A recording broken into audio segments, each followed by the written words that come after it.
Yeah, for sure. I'll run through alerts. But as far as like a macro event, if we do see a ceasefire, if we see Russia back out, which means all these sanctions will be done, just buy the shit out of the S&P. Just for me, just buy the shit out of the SPY. That's all. That's all I ask. We're gonna see it literally go, up 5% in an hour, I think.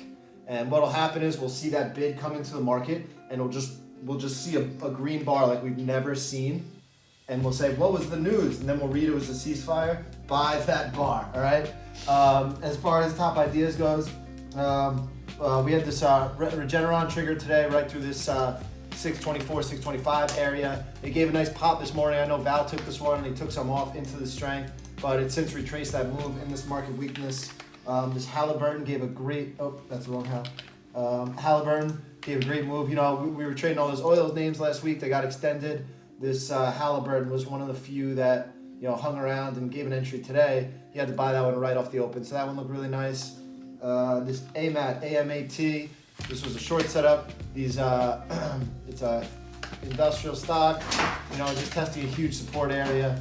Broke that support area to the downside in this market weakness, and it's trading at lows as we speak.